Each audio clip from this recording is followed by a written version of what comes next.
Hello and welcome. So I decided today to do a walkthrough of Hackthebox Devel.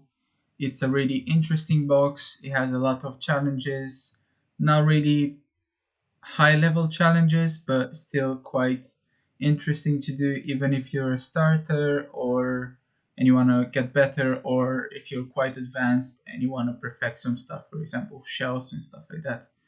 So I decided just to do a walkthrough of it, so might as well just get into it. I'm gonna try to stick to the point, make it as quick and resourceful as possible. I'll have a file over here which you can always pause and get all the commands, so it's much easier for you to just follow instead of constantly pausing that video and looking into the commands that I'm writing and actually focusing on what I'm doing. So firstly, as with every box, we need to scan. I already did the scan because I wanted to cut some time for you. So I used this. I have an automated script that does it. And from the first look, you should obviously scan more ports than this. I just went to 80 because usually that's where everything happens in Hackthebox mostly. So as we can see, there's one very interesting thing, and that's FTP login allowed, anonymous FTP login allowed, which is a very curious thing that basically lets you get into FTP and do some stuff while logged in. Think about these after. These shouldn't be here. These are my ones. So I did the scan after I did the I submitted the code. So yeah, let's just get into it. After you scanned everything, you can just go and first check the website. As we can see, is a standard IIS page, which is quite simple. Good. So now that we saw we can actually log in with FTP as anonymous, we might as well try just to make sure we can do some stuff there. FTP 10.10.10.5 anonymous, and the password anonymous as well. Alright, and as we can see, we have a lot of interesting things here. Alright, so let's leave this to the side. Now what we want to do is basically do some type of shell that we put there, and we can actually access it. We can try to access it through the browser and see if we can get a reverse shell. Cool. So with that, we use msfven. So this is the actual command. Go desktop, Hackthebox. This is where I store, but you can store them wherever you feel like. Alright, and I already did it, so I'm not gonna actually run it, but I'm gonna show it to you and explain. So this is payload. We want to have a reverse TCP, and you just put this link. Depending on what other payloads you want to make, you just change this to whatever you want to do. lhost, you should have your IP, but not your normal IP, because I saw that as a problem that usually happens. You would put your normal IP instead of the Hackthebox IP. So your Hackthebox IP, if you do it, if config should be a TUN0. So that's your Hackthebox IP, and that should be the IP that you use here. In this case, the port 444, and you say which type of payload you want, and I added ASPX, and this is just a name. I called it Devel here instead of shell into my one of today. So with this, keep in mind that your IP changes on Hackthebox every day. So this thing might this IP might change tomorrow, so you might need to remake a new payload every day. That's why I have 3 of them right now, because I span them. So this is of today, obviously, and the other ones were when I was trying some different stuff. So you need to regenerate a new payload with a new IP, obviously. Cool. So we have the payload. Payload. So now what we need to do is go back, FTP, and it's a very simple command. You just put. So you go to where you generated the payload, and after that you go into FTP, put, and the name of the payload. So for me it's Devel.aspx. Alright, and we do a bye. And now we go into MSF console, and this is your best friend.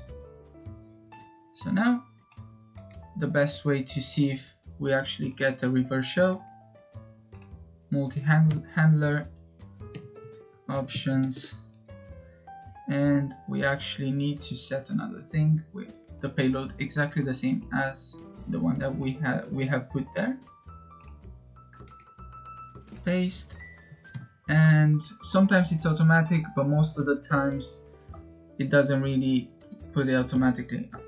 I'm talking about the L host, so you might as well just put it just to be sure. Cool. And now we do a run or exploit, it's whatever you feel like, and you go to the IP / whatever your name of the shell you put. Alright, it straight up went into it. Cool. And now we can see, we can do sysinfo, and we get all the information. It's amazing. And let's try get UID, user ID. So username Apple, we see that we're not admin. Theoretically we could do a shell and go into it and get user probably, but admin will not be the case now. So you can do that, but I personally prefer to just get admin, and after I get user, it's much easier than getting user and try to go into admin. So what we do is background, we're in, sorry, right? And now there's a thing that you can use because we're already in, and you can use local exploit suggester, and that's what I used, and look through them, search all of them. You're gonna get a list with this session. So using this session you can get from Metasploit, it will just suggest some of the things that you can use in this case. I used them and I used it, and this was the best thing that I found and the easiest, to be honest. So just use this.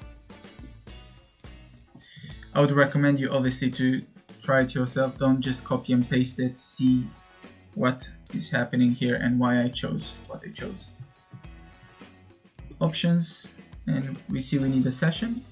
So we do session 2. So as you can see here, you see session 2. So we set that. Oh, sorry. Set session 2. Alright, and lhost 10, that's my IP for today, and I'm setting to that. Cool. And now this will be a bit flaky, so sometimes it will work, sometimes it won't. It's not specifically because it's not your fault, it's sometimes the session dies, so you need to go back, do it again. Let's see if we have luck, or I'm gonna need to do it again. And also 4446, you can set it to anything, just not 4444, because we already used that into our other session, so not really a good idea. Run, and let's see if it goes. it is trying to, yeah, as we can see, as I said, oh yeah, sometimes it actually does that. It changes to the other IP, unfortunately, so you need to run it again. My other session will die in just a bit. I'll not wait until that happens, but yeah, that happens every time. You need to run it once, and unfortunately, yeah, it's a pain, but it does happen. So you go here, options, to check if everything is correct, and it is. And now we do run, and we try to get a shell, get a response.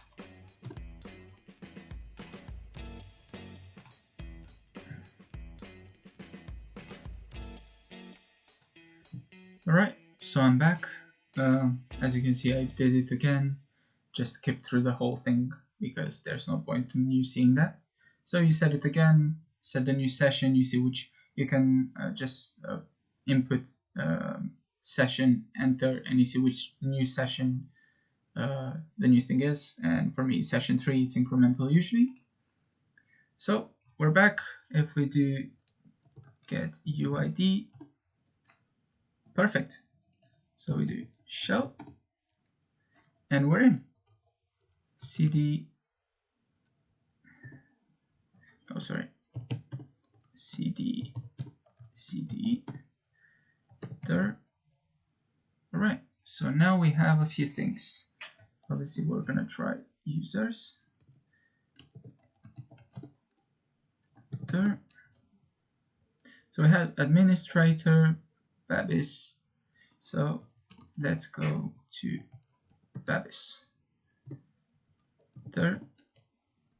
Desktop, usually that's where the flags are. There. Here you go.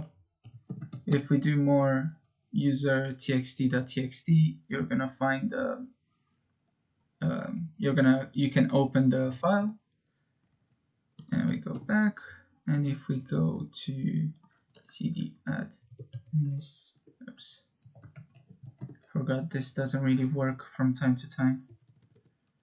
There.